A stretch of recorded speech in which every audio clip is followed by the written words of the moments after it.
Hi guys, my name is Chansekar Barola, and uh, as in the previous lecture, we are studying information system audit, and this is a session to make information system audit easy, so that they can be readily assimilated and digested. बहुत सारे problems हैं information system audits में. Institute of chartered accountant की study में elaborate वे में नहीं दिया है, जिसकी वजह से हमें कॉन्सेप्ट समझने में काफ़ी डिफ़िकल्टी होती है. और ये एक कोशिश है उस कॉन्सेप्ट्स को जो बहुत शॉर्ट फॉर्म में दिए गए हैं उनको इजी बनाने के लिए, नेविगेबल बनाने के लिए, ताकि आप इजीली उन्हें समझ सकें और बिना टाइम वेस्ट किए इस कोर्स को इजीली पास कर सकें. तो फाइनली हम मेरा नंबर है 9899123008. आप मुझे किसी भी टाइम पर इस नंबर पर कॉल कर सकते हैं या मैसेज छोड़ सकते हैं अगर मैं अवेलेबल नहीं हूँ तो. और कोई भी फीडबैक दे सकते हैं और इनपुट शेयर कर सकते हैं. अगर कोई कॉन्सेप्ट लगता है कि बेहतर ढंग से समझाया जा सकता है वो मुझे बता सकते हैं, मुझे एक्सप्लेन कर सकते हैं. और कोई प्रोफेशनल हेल्प चाहिए इंफॉर्मेशन सिस्टम ऑडिट पास करने के लिए तो मेरा नंबर ये कॉल कर सकते हैं. तो फर्स्ट चैप्टर में हमने तकरीबन मोस्टली टॉपिक्स कवर कर लिए हैं. अब कुछ टॉपिक्स दिए हुए हैं. एक पर्टिकुलर टॉपिक दिया हुआ है, उसके अगेंस्ट कई डिवाइसेस दिए हुए हैं जो इनपुट आउटपुट डिवाइसेस करके टॉपिक है. और तो पहले हम इनपुट डिवाइसेस पढ़ेंगे, फिर आउटपुट डिवाइसेस पढ़ेंगे. तो इनपुट डिवाइसेस वो कोई भी ऐसा डिवाइस जो कंप्यूटर में इंफॉर्मेशन डेटा पहुंचाने में मदद करता है. तो बेसिकली कंप्यूटर के अंदर दो तरीके के डिवाइसेस होते हैं. जैसे फॉर एग्जांपल आपके कीबोर्ड्स हो गए, माउस हो गए, जॉयस्टिक हो गए, ट्रैक बॉल हो गया, टच स्क्रीन हो गया, लाइट पेन हो गया. उसके अलावा वॉइस रिकॉग्निशन टेक्नोलॉजी आज हो गई है तो वॉइस रिकॉग्नाइजर्स हो गए. वही वॉइस रिकॉग्निशन में क्या होता है कि वॉइस इनपुट होता है और कई बार वॉइस आउटपुट भी होता है. जैसे फॉर एग्जांपल ओके गूगल या सिरी करके सॉफ्टवेयर आता है, तो उसमें आप ऐसा वॉइस से आप बोल सकते हैं और वॉइस वो रिकॉग्नाइज करता है. और अगर मान लिया सपोज कोई चीज़ फाइंड करनी है गूगल में, जैसे आप ओके गूगल में बोले हु इज़ अरविंद केजरीवाल, तो वो रिवर्ट बैक करता है वॉइस के साथ एक, और उसको वॉइस इनपुट कहते हैं और वॉइस रिकॉग्निशन टेक्नोलॉजी कहते हैं. इसी तरह सिरी में है, अगर आईफोन वगैरह है तो वहाँ पर सिरी नाम का सॉफ्टवेयर यूज़ होता है जो ओके गूगल की तरह ही काम करता है. तो बेसिकली हमारी स्टडी में ये बताया गया है कि बेसिकली पहला कोई भी इनपुट डिवाइसेस है, डिवाइसेस इनपुट डिवाइसेस वो डिवाइसेस हैं कंप्यूटर सिस्टम में जो डाटा रिसीव करते हैं प्रोसेसिंग के लिए. तो हमारी उसमें उसको चार रूप में क्लासीफाई किया है नेचर ऑफ डिवाइस के, nature of input output devices के रूप में. तो उन्होंने बोला है मैकेनिकल होते हैं, इलेक्ट्रिकल होते हैं, ऑप्टिकल होते हैं, मैग्नेटिक होते हैं. तो मोस्टली डिवाइसेस हाइब्रिड होते हैं. फॉर एग्जांपल मैकेनिकल में अगर आप देखें तो कीबोर्ड, माउस, ट्रैक बॉल और गेम कंट्रोलर आते हैं, जॉयस्टिक जिसे कहते हैं, गेम कंट्रोल जॉयस्टिक.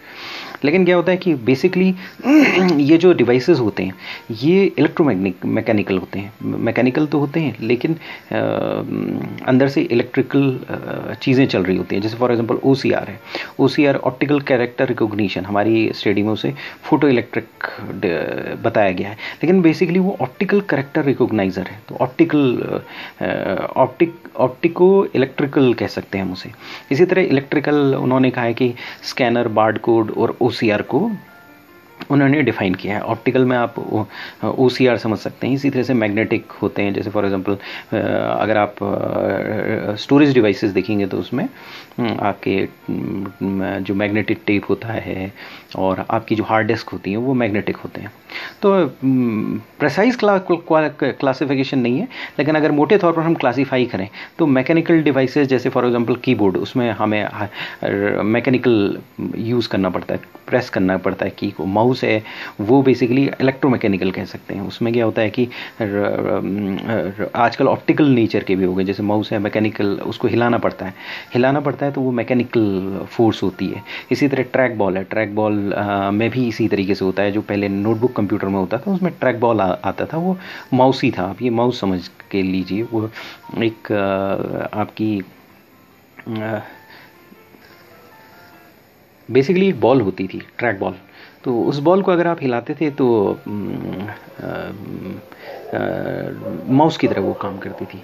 तो जो हमारे डिवाइसेस हैं, जो इनपुट डिवाइसेस हैं, तो बेसिकली पहले हम इनपुट डिवाइसेस पढ़ते हैं। इनपुट डिवाइसेस को बेसिकली दो तरीके से आप क्लासीफाई कर सकते हैं, कि ऑनलाइन डेटा एंट्री और दूसरा है स्कैनर्स, या डायरेक्ट डेटा एंट्री डिवाइसेस कह सकते हैं। ऑनलाइन डेटा एंट्री में क्या होता है कि आपको सोर्स नहीं चाहिए होता कोई चीज़ देखने के लिए, और डायरेक्ट डेटा एंट्री डिवाइसेस या स्कैनर्स में आपको चीज़ों को कोई ना कोई सोर्स होना चाहिए जिससे आप रीड करेंगे। जैसे for example optical character recognition है, तो वहाँ पर वो करेक्टर या MICR magnetic ink character recognition हो रही है, तो आपको चेक चाहिए होगा, बैंक में चेक चाहिए होगा, उससे कंप्यूटर रीड करेगा। जैसे OCR है, ऑप्टिकल करेक्टर रिकॉग्नाइजर है, तो उस केस में क्या होता है कि वो एक पेपर जो होता है उसमें स्पेशल कैरेक्टर्स होते हैं, जिसे वो रीड करता है और फिर उसके बाद आउटपुट देता है। तो बेसिकली दो भागों में हम डिवाइड करते हैं, एक स्कैनर्स होते हैं और दूसरा होता है online data entry input devices. और online data entry input devices में कीबोर्ड होता है, माउस होता है, जॉयस्टिक होता है, ट्रैक बॉल को आप ले सकते हैं, टच स्क्रीन ले सकते हैं, जो आपकी लाइट पेन है वो ले सकते हैं। वॉइस रिकॉग्निशन टेक्नोलॉजी में वॉइस इनपुट्स की ज़रूरत होती है। उसके बाद आपके डिजिटाइजिंग पैड्स होते हैं, जिसमें कि डिजिटाइजिंग पैड्स के साथ स्टाइलस आता है। अगर एक पेन जैसी आती है जिसे कहते हैं स्टाइलस, तो डिजिटाइजिंग पेन में आप चाहो तो नॉर्मल उंगली से भी लिख सकते हो या कोई पर्टिकुलर स्टिक से लिख सकते हो जो उसे डिस्ट्रॉय, वो डैमेज नहीं करे। लेकिन बेसिकली एक स्टाइलस भी आता है जो उसे आप उसमें लिखते हो और वो कैरेक्टर उसमें फॉर्म हो जाते हैं। तो सबसे पहले कीबोर्ड के बारे में पढ़ते हैं। कीबोर्ड सबको पता है, कीबोर्ड एक मैकेनिकल डिवाइसेस है और उसमें करीब 105 कीज़ होती हैं। तो मैंने पिछले सेशन में बताया था कि आस्काई कोड और एब्सिडिक दो कोड होते हैं। आस्काई कोड में जो होते हैं आपके 128 कैरेक्टर होते हैं, 7 बीट्स या 128 कैरेक्टर होते हैं। तो जब आपके कैरेक्टर करीब कीज़ जो होंगी, या जो 105 कीज़ डिफरेंट कीज़ होती हैं, 105 डिफरेंट कीज़ होंगी, तो वो सारी की सारी कीज़ ये कैरेक्टर रिप्रेजेंट कर लेंगे। आस्काई कोड जो है 7 बिट्स है, तो 128 तक कैरेक्टर रिकॉग्नाइज कर लेता है। तो नॉर्मल पीसी में जो आपके नॉर्मल फंक्शंस होते हैं, एरो की हो गया, page up, page down, home, end, या स्पेशल पर्पस कीज़ होती हैं जैसे insert, del, escape, print screen, scroll, lock, pause, ये सारी होती हैं। तो ये सब मिला के जो है 105 के करीब आती हैं। तो इन सब कैरेक्टर्स को इजीली जो आस्काई कोड, जो 7 बिट कोड है, वो रिकॉग्नाइज कर लेता है और उसको कंप्यूटर के अंदर, CPU के अंदर प्रोसेस होने के लिए भेज देता है। तो इसके बाद दूसरा मेन चीज़ है माउस। माउस जो है बेसिकली आप कह सकते हैं इलेक्ट्रोमैकेनिकल इन नेचर होता है। जो पुराना माउस आता था वो हम उसको एक पेन ड्राइव की तरह जो स्लॉट्स था उसमें लगाते थे और यूज़ करते थे। तो उसे मूव करते थे तो वो मैकेनिकल फोर्स लगानी पड़ती थी और बेसिकली इलेक्ट्रिसिटी पास होती थी, और उसके नीचे एक गोल सी बॉल होती थी और वो सिग्नल्स कंप्यूटर के अंदर भेजती थी, कर्सर मूव करता था। और बेसिकली माउस का यूज़ होता है ग्राफिकल यूज़र इंटरफेस में। ग्राफिकल यूज़र इंटरफेस को आप विंडो ऑपरेटिंग सिस्टम समझ सकते हैं। जो विंडो ऑपरेटिंग सिस्टम होता है उसमें क्या होता है कि आप बेसिकली अगर एक्सेल और इनको बोलें, इनमें तो लिख सकते हैं, लेकिन आप अगर विंडो हो तो उसमें आप कुछ लिखते नहीं है बल्कि क्लिक करते हैं। तो वो क्लिक के पहले तो हमारे टच स्क्रीन थे नहीं, आज की डेट में टच स्क्रीन आ रहे हैं, तो टच स्क्रीन से आप टच करके डायरेक्टली क्लिक कर सकते हैं। जैसे ATM मशीन है उसी तरीके से कर सकते हैं। पहले क्या था, माउस था। तो वैसे आप कीबोर्ड का भी यूज़ कर सकते हैं, बट उनकी वहाँ शॉर्टकट कीज़ होती हैं, बट लेकिन वो बहुत डिफ़िकल्ट होता है। तो ग्राफिकल यूज़र इंटरफेस इसलिए बनाया गया कि माउस से ईज़िली कोई भी यूज़र अपना काम कर सके। तो पहले ऑप्टिकल माउस आए, नहीं सॉरी, पहले मैकेनिकल माउस आए, फिर अब ऑप्टिकल माउस आ गए हैं मार्केट में। तो अब जनरली लोग ऑप्टिकल माउस यूज़ करते हैं। पहले माउस के नीचे एक बॉल हुआ करती थी, अब वो माउस के नीचे एक इलेक्ट्रिसिटी सी रेज निकलती हैं, और अगर आप मूव करते हैं उसे तो उसको पता चल जाता है कि आपने मूव किया, और कर्सर उसी तरीके से मूव करता है, और फिर आप क्लिक कर सकते हैं। माउस दो बटन में भी मॉडल में भी अवेलेबल है, 3 बटन मॉडल में भी अवेलेबल है। उसमें राइट क्लिक और लेफ़्ट क्लिक के 2 ऑप्शन हैं, जैसा आपने देखा है। राइट क्लिक जो है ऑप्शंस बताता है, लेफ़्ट क्लिक मार्क करता है कि एड्रेस किसी एक पर्टिकुलर चीज़ को मार्क करता है, और वहाँ पर आप उसे मार्क करके क्लिक कर सकते हैं।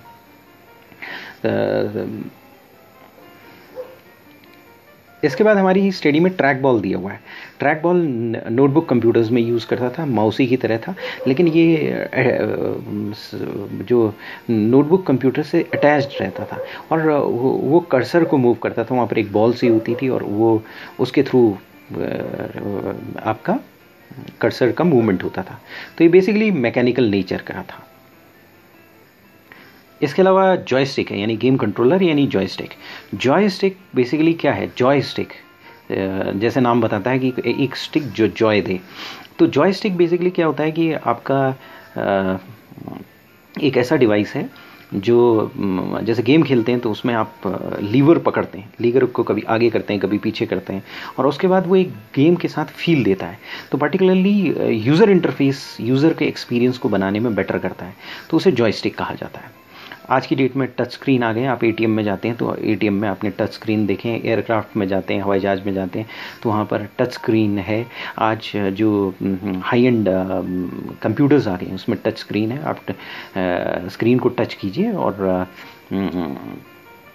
डायरेक्टली जो ओपन करना है, जो मूवी देखनी है, जिस फोल्डर में जाना है, टच के थ्रू आप जा सकते हैं उस विंडो में। एक विंडो से दूसरी विंडो, दूसरी विंडो से तीसरी विंडो को नेविगेट करते रह कर सकते हैं। तो बेसिकली टच स्क्रीन जो है one of the most user friendly चीज़ है जो मार्केट में आया है। जब तक वॉइस रिकॉग्निशन टेक्नोलॉजी हम पूरी तरह से परफेक्ट नहीं करते हैं तो शायद टच स्क्रीन ही most user friendly technology use होना स्टार्ट हो जाएगी कुछ समय बाद कंप्यूटर में। लेकिन उसके लिए क्या है कि आपको स्क्रीन को रिलायबल बनाना पड़ेगा, क्योंकि टच स्क्रीन में एक प्रॉब्लम है कि बार बार आप टच करेंगे तो वो टच लॉस्ट, वो स्क्रीन ख़राब हो जाती है। तो लेकिन बढ़िया आजकल कंप्यूटर्स आ गए हैं जो टच स्क्रीन को कई साल तक चलाते हैं, कि 3-4 साल तक चल जाता है। ऊपर से लेमिनेशन भी आप करा सकते हैं। तो टच स्क्रीन नया इन थिंग है। जैसे मोबाइल्स में ऑलरेडी टच स्क्रीन आ गई है। पहले आप जो ग्राफिकल यूज़र इंटरफेस था पहले उसमें, और उसमें आप पैड से ऊपर नीचे जाया करते थे, फिर आज की डेट में टच स्क्रीन में कन्वर्ट हो गया है। तो टच स्क्रीन जो है न्यू इन थिंग है, आप कह सकते हैं। Voice recognition technology final in thing होगी। जब आप वॉइस करेंगे, कम्युनिकेट करेंगे, 5th जनरेशन लैंग्वेज आ जाएगी, और उस टाइम पर टच स्क्रीन जो है 2nd लेवल हो जाएगा। तो फर्स्ट लेवल था हमारा जो आपका कीबोर्ड, 2nd लेवल जो हमारा आया वो आपका माउस आया। माउस में भी कई वर्जन आए। नॉर्मल मैकेनिकल माउस आया जिसके अंदर रोलर था, फिर बाद में ऑप्टिकल माउस आया, फिर उसके बाद अब टच स्क्रीन आ रही है, फिर उसके बाद आएगी वॉइस रिकॉग्निशन टेक्नोलॉजी। फिर एक चीज़ होती है लाइट पेन। फॉर एग्जांपल जैसे मैं ये क्लास दे रहा हूँ तो कोई कॉन्सेप्ट समझाना है तो मैं एक लाइट पेन यूज़ कर सकता हूँ, और लाइट पेन एक पैड में मैं लिखना स्टार्ट कर सकता हूँ जो कि स्क्रीन में आ जाएगा। तो वो एज इट इज़ स्क्रीन में आ जाता है। तो ये जो लाइट पेन है वो डिजिटाइजिंग टैबलेट्स हैं, जैसे डिजिटाइजिंग पैड्स हैं जिन्हें टैबलेट्स भी कहा जाता है। आजकल टैबलेट कंप्यूटर्स वगैरह आ गए हैं, तो उसमें एक स्टाइलस मिलता है, एक पेन की तरह होता है। तो उससे आप लिख सकते हैं, कोई भी चीज़ ड्रॉ कर सकते हैं सरफेस में, और कंप्यूटर में उसे इनपुट कर सकते हैं। फाइनल थिंग है voice recognition. Voice recognition technology इस समय उसमें काफ़ी रिसर्च हो रहा है। तो वॉइस रिकॉग्निशन में हमारे अगर आप स्टडी में पढ़ेंगे तो उसमें क्या लिखा हुआ है कि जो वॉइस रिकॉग्निशन है helps in converting one voice into digital form. और मतलब ये है कि ऐसा है कि जैसे मैंने पहले लेक्चर में बताया, 2 चीज़ें होती हैं, एनालॉग एंड डिजिटल। तो वॉइस रिकॉग्नाइज़र सबसे पहला स्टेप क्या करता है कि आपकी वॉइस जो एनालॉग फॉर्म में उसको डिजिटल फॉर्म में कन्वर्ट कर देता है। तो ये वॉइस इनपुट्स होते हैं, ये कंप्यूटर्स में वॉइस इनपुट्स यूज़ किए जा सकते हैं। लेकिन इसमें काफ़ी प्रॉब्लम्स हैं। जैसे फॉर एग्जांपल हमारी स्टडी में दिया है single user isolated word recognition और single user continuous word recognition और multi user isolated word recognition और multi user continuous word recognition. तो आप जब पढ़ेंगे तो कन्फ्यूजन होगा। तो बेसिकली ये क्या चीज़ है, single user isolated word recognition. तो इसका मतलब ये है कि अगर मान लिया सपोज मैं एक सिंगल यूज़र हूँ और कंप्यूटर के सामने बोल रहा हूँ, तो कंप्यूटर क्या मेरी वर्ड्स को समझ पा रहा है कि नहीं समझ पा रहा है। पहले तो कंप्यूटर में मैं इंग्लिश में ही बोलूँगा या हिंदी में ही बोलूँगा, जो कंप्यूटर की लिमिटेशंस हैं। तो single user isolated word recognition में क्या होता है कि मुझे वर्ड बाय वर्ड बोलना पड़ेगा, यानी कि मुझे इस तरीके से बोलना पड़ेगा, मुझे वर्ड बाय वर्ड बोलना पड़ेगा। अगर इतनी इस स्मॉल फ्लो से बोलूँगा और बीच में पॉज लेते हुए, तो कंप्यूटर मेरे वर्ड्स को रिकॉग्नाइज करेगा।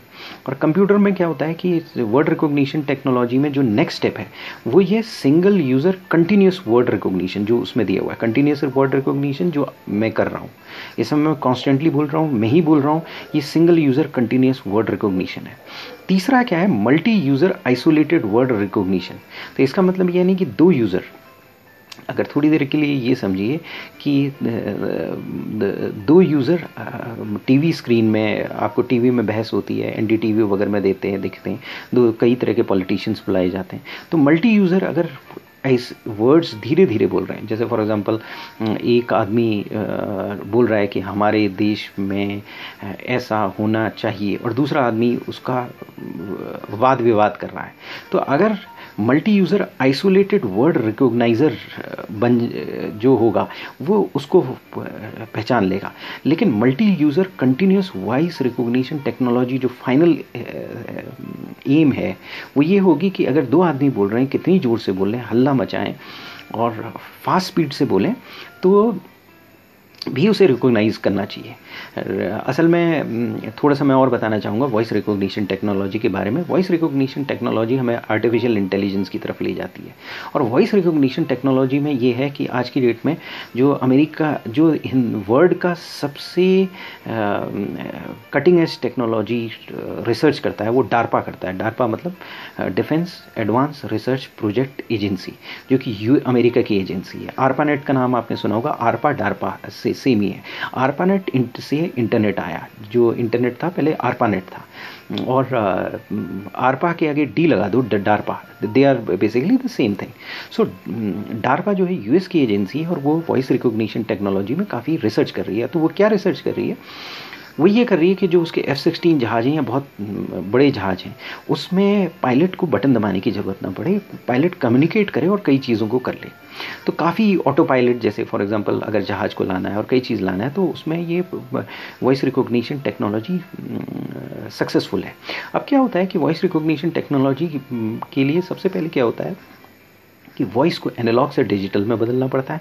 यानी कि वॉइस जो होती है हमारी कंटिन्यूसली फ्रीक्वेंसी रेंज में है और इसे एनालॉग में बदलना पड़ता है, और फिर एनालॉग से डिजिटल में बदलना पड़ता है, और वो डिजिटल 0-1 के टर्म्स में हमें एक सिस्टम में स्टोर करना पड़ता है, और उसके बाद हमें उसे पिछले वाले वर्ड्स से देखना पड़ता है, कंपेयर करना पड़ता है। तो आज की डेट में बिग डेटा अवेलेबल है, यानी बहुत बड़ा डेटा अवेलेबल है, ये गूगल याहू अगर के पास है, तो उससे इस वर्ड्स को देखा जा सकता है कि क्या मैं वर्ड्स बोल रहा हूँ वो वर्ड्स मैच करता है कि नहीं करता है। वहाँ स्टैटिस्टिकल एनालिटिक्स होता है, वहाँ मैथमेटिकल मॉडलिंग होती है, वहाँ मैथमेटिक्स का यूज़, कॉम्प्लेक्स मैथमेटिकल एल्गोरिथम का यूज़ किया जाता है, और उससे ये देखा जाता है कि क्या जो चंद्रशेखर बरोला इस समय बोल रहा है, ये इसके बोलने की प्रोबेबिलिटी जो हो सकता है 1 करोड़ या 10 करोड़ वॉइस पैटर्न्स हैं, उनसे कितना मैच कर रहा है कि नहीं मैच कर रहा है, और फिर उसके बाद वो रिटर्न बैक होता है और कंप्यूटर फिर फाइनली रिकॉग्नाइज करता है हाँ ये सेंटेंसेज हैं,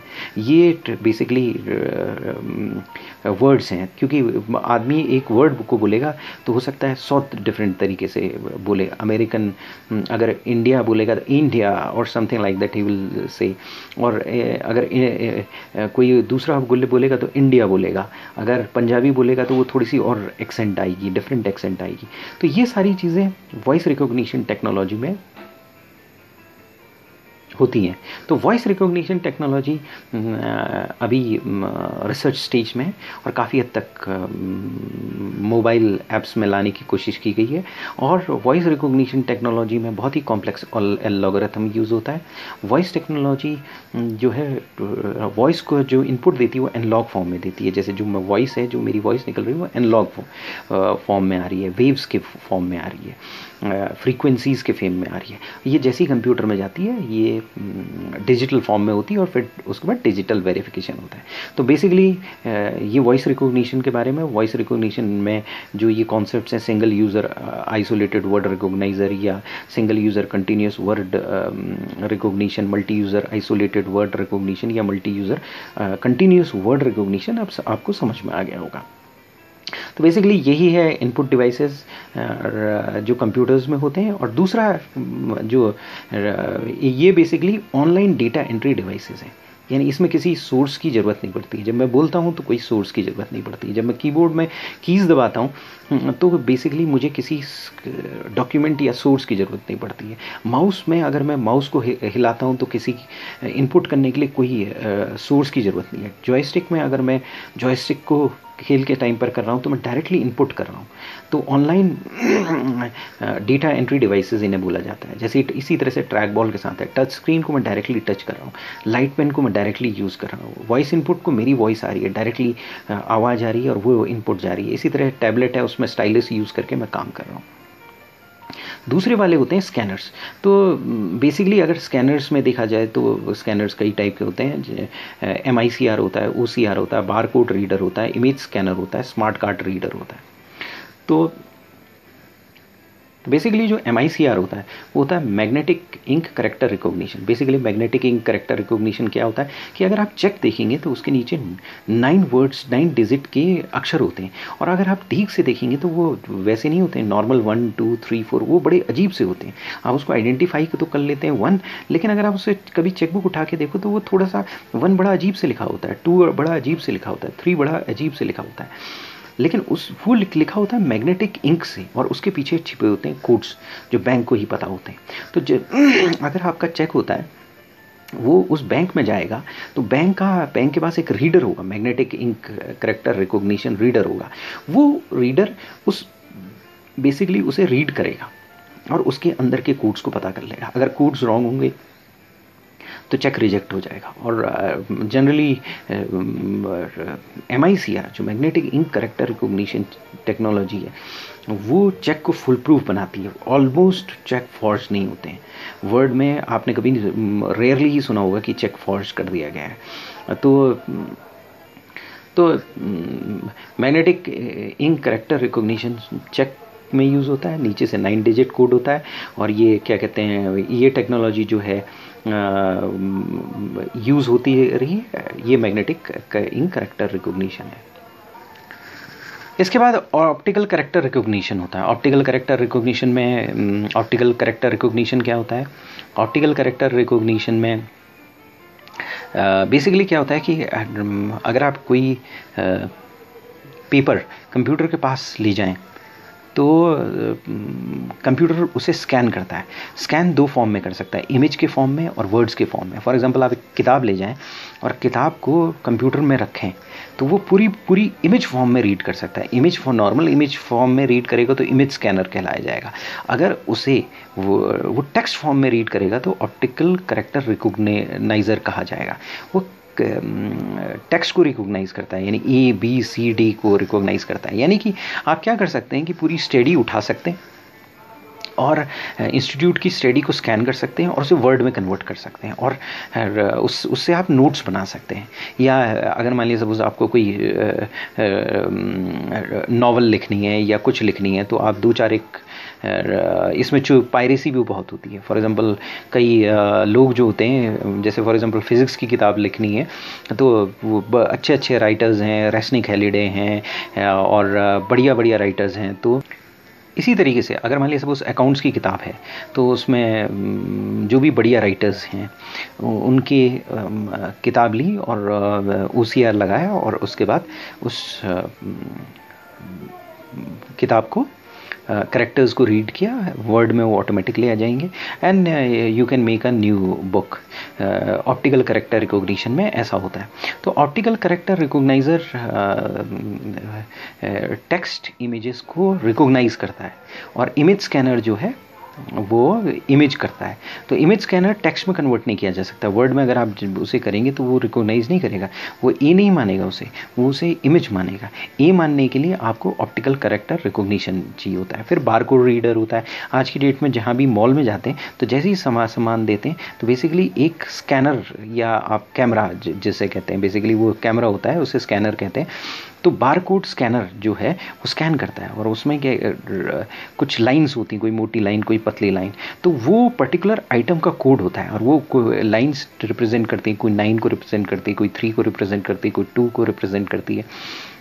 तो उसको रीड करके वो ऑटोमेटिकली आपके इनपुट डिवाइस की तरह एक्ट करता है। आप अपने आप आपके कंप्यूटर में जाता है, अपने आप कंप्यूटर को पता चल जाता है कि ये एक आइटम लिया है, इतने रुपए का लिया है, ये आपका सपोज़ इसने पेप्सी लिया है, कोक लिया है और इसने क्या कहते हैं कोई और हाउस होल्ड आइटम लिया है, बकेट लिया है या साबुन लिया है, तो उसको पता चल जाता है कि ये लिया हुआ है। और फिर उसके बाद वो रीड करता है, उसे बारकोड रीडर कहते हैं। बारकोड रीडर का फ़ायदा जो है इन्वेंट्री मैनेजमेंट में है आज की डेट। तो सबसे ज़्यादा यूज़ जो आज की डेट में है वो है इन्वेंट्री मैनेजमेंट में। इन्वेंट्री मैनेजमेंट में आज की डेट में जैसे ही फॉर एग्जांपल इन्वेंट्री आई आप कंप्यूटर में डाल दीजिए, जैसे ही जो आदमी आपके पास आ रहे हैं, जैसे फॉर एग्जांपल बड़ा मॉल होता है तो उसमें इन्वेंट्री आई, आप इन्वेंट्री के अमाउंट्स अपने कंप्यूटर में डाल दें। जो अमाउंट जो आइटम बाहर निकलता जा रहा है बारकोड रीडर रीड करेगा और उसे अपडेट कर देगा सिस्टम में। शाम को आपको पता चल जाएगा ये आइटम कम हो गया है और आप फिजिकल काउंटिंग भी कर सकते हैं और इससे क्या होता है चोरी नहीं होती है और आपको रोज़ पता चल जाता है आपके पास कितना आइटम है। और अगर कम आइटम है तो आप उसे ऑर्डर कर सकते हैं। इवन बारकोड रीडर से क्या है कि आप इंफॉर्मेशन सीधे सेंट्रलाइज डेटाबेस में चली जाती है। तो आपके हेडक्वार्टर्स में फॉर एग्जांपल रिलायंस के जितने भी आपके स्टोर्स हैं उसमें जैसे ही आइटम जहाँ से जितना निकल रहा है तो शाम को सेंट्रल हेडक्वार्टर्स में रिलायंस को पता चल जाएगा इतने आइटम की कमी हो गई, तो एग्जैक्टली उतने ही आइटम को वो प्रॉकर करेगा। जस्ट इन टाइम इन्वेंट्री होने में यूज़ होता है। इसमें ज़्यादा स्पेस नहीं रखने की ज़रूरत पड़ेगी, ज़्यादा मैनेजमेंट नहीं करने की ज़रूरत पड़ेगी, कम्युनिकेशन काफ़ी कम हो जाएगा। इसमें एक बारकोड रीडर का क्या फ़ायदा है ये बताया नहीं जा सकता है, क्योंकि अरबों रुपए करोड़ों रुपए का कॉस्ट बचती है, इसमें अरबों करोड़ों की कॉस्ट बचती है। और आइटम को फ्रेश, जहाँ पर आपका जो फ्रेश डेयरी वगैरह है वहाँ पर बारकोड रीडर का बहुत हेल्प होता है कि जब आपको जैसे ही आइटम कम हुआ तभी आप ऑर्डर करते हैं तो वो जो चेन में जो आपकी चीज़ें पर्टिकुलरली पेरिशेबल गुड में है, जहाँ पर चीज़ें ख़राब होती हैं, वो उतनी ख़राब बर्बादी बढ़ जाती है। तो बारकोड रीडर है तो छोटी चीज़ बट उसके इम्प्लीकेशंस ह्यूज हैं, ऑसम हैं। वो एक ऐसी चीज़ है जो कॉस्ट को बचाने में, ह्यूज कॉस्ट को बचाने में हमारी हेल्प करती है। फिर उसके बाद इमेज स्कैनर है, इमेज स्कैनर के बारे में मैं बता चुका हूँ। दूसरा smart card reader. Smart card reader जो होता है आपका डेबिट कार्ड्स क्रेडिट कार्ड्स आपके पास होते ही, वो स्मार्ट कार्ड रीडर है। जैसे ही आप जाते हो वो कार्ड रीड होता है और आपके अकाउंट डेबिट हो जाता है। पेट्रोल पंप में जाते हो स्मार्ट कार्ड के साथ जाते हो तो वो स्मार्ट कार्ड रीडर उस स्मार्ट कार्ड को रीड करता है। तो ये बेसिकली इनपुट डिवाइसेस हैं और स्टडी में जो इनपुट डिवाइसेस दिए गए वो ये हैं। तो अगला सेशन हम आउटपुट डिवाइसेस का करेंगे और फिर उसके बाद सेकेंडरी स्टोरेज डिवाइसेस का करेंगे। फिर एक और क्लास होगा जिसमें data and capacity management, hardware management होगा। हार्डवेयर का किस तरह से प्रॉकर करना है, क्या नहीं करना है, इसके रिगार्डिंग होगा और फिर उसके बाद हमारा फर्स्ट चैप्टर कंप्लीट हो जाएगा। Thank you.